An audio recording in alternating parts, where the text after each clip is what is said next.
سلامونه ټولو ملګرو ته. زما خصوصا هغه مشرانو ته درخواست دی چې کومو مشرانو په خوله باندې موږ ته ویلی شو چې موږ به جرګه کوو په القاسم کې، او تاسو به ټول آمنه سامنه کېنئ او د هغې پورې خبرې مه کوئ. جنۍ لاړه موږ ولېږله او موږ ته هم د ټکټونو پورې او د میسیجونو پورې هر شی وښو.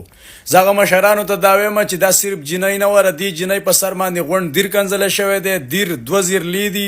غونډ پښتون قوم داسې یاد شوی دی چې داسې وایي پښتون زما داره، ثبوت مې داره شیر کړی دی چې لیاقت ویلي امین شاه غونډ دیر کنځلی دی، غونډ پښتانه کنځلی شوي دي، بیا پکې سوات ټارګېټ شوی دی، خلکو پکې د یو بل خاندانونه کنځلي. دا غلطي ولې وشوه؟ دا کنځلې ولې وشوې او په څه وجه وشوې؟ دا په دې وشوې چې جنۍ راوستې وه میلو ته د عمرې په ویزه باندې او کاروبارونو ته وردن نه کړه، کاونټرو ته یې وردوله او میلو ته یې بوتله، د خلکو کورونو ته یې بوتله، د خلکو په کاروبارونو باندې وردن نه کړه، او هغه کار یې وکړو چې د پاکستان په آیین او په قانون کې او د پښتون په جامه کې نه و. دغه مشرانو ته زه دا وایم د مشر معنا دا وه که نه چې تاسو یې موږ به فیصله کوو، د هغې پورې به خبره نه کوئ. موږ د مشر خبره ښکته نه ارتو.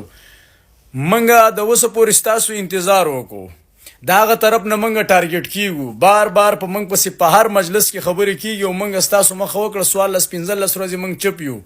دغه مشرانو ته زه دا وایم چې موږ به انشاءالله استراحه، زه خپلو ملګرو ته دا وایم چې یوه هفته پس که دغو مشرانو د خپلو خبرو نه وروسته شو نو موږ به استراحه نیسو. په هغې کې به زموږ سیاسي، سماجي او د قومونو مشران او انشاءالله زموږ پښتانه، زموږ مینوال ځای ځایګۍ به راته ښایو، ټول به راځئ.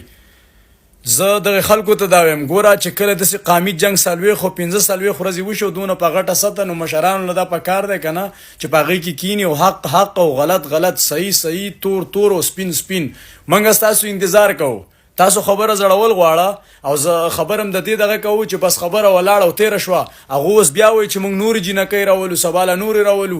په دې باندې چې دا دونه جنګ وشو، د قامونو د پښتون بچو د غونډ ټیک ټاک او د غونډې میډیا جګړه وکړه، آیا تاسو د دې ورځې انتظار کوئ چې سبا له بیا بل داسې کار وشي نو بیا به د حالاتي؟ زه دغه مشرانو ته وایم چې فوراً به تاسو حاضر شئ او مخامخ شئ. صحیح ده چې څه قصه ده او څه مسله ده، غلط ته به غلط وایو، صحیح ته صحیح. موږ ستاسو انتظار کړی دی خانه، او زه یو پیژنم، ټول واورئ. دا زما له طرف نه یادوم چې کومه د نورو طرفونو نه موږ ته راغلو او موږ له ټیمونه راکړو. که تاسو حاضر نه شوئ نو زما له طرف مشران او موږ انشاءالله یوه هفته پس د خیره سا په ریاض کې استراحه نیسو، د ملګرو سره به لوکیشن شیر کوو، په هغې کې به قامي مشران هم خبرې کوي، کومه خبرې او مسلې چې راغلي هغه باقاعدار یو مشر راځي د کیمرې مخامخ په ویله کېږي او د ټولې دنیا کیمرې موبایل یې باني چې حق څوک دی او غلط څوک دی، خو په هغې کې به ګوره بیا د مشر لحاظ هم نه وي.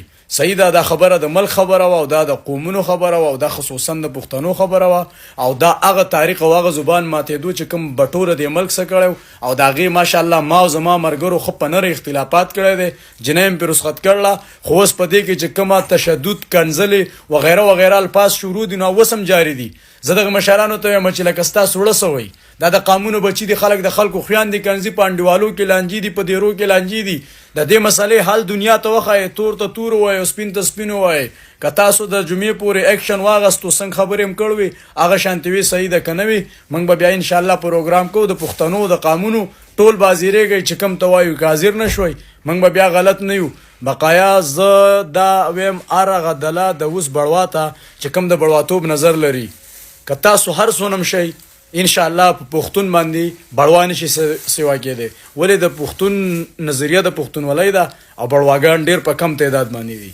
انشاءالله زه خپلو ټولو ملګرو ته یم چې په هر ځای کې دا ټولنه جوړېده، زه به راته اعلان کوم، او که دغه کسان د خپلو خبرو نه وروسته شو نو موږ به دا ټولنه جوړو، دغه کسان به هم راغواړو او په دې کې به دا دلیل هم عوامله ورکوو چې په څه طریقه دا جنۍ رسخت شوه، د چا په لاسو په کومه طریقه باندې خبره به موږ څخه نه پرېږدو او تر هغې پورې به موږ د هرې خبرې جواب ورکوو چې د څو پورې مشرانو خبره نه کړ او ذمهوار به مشران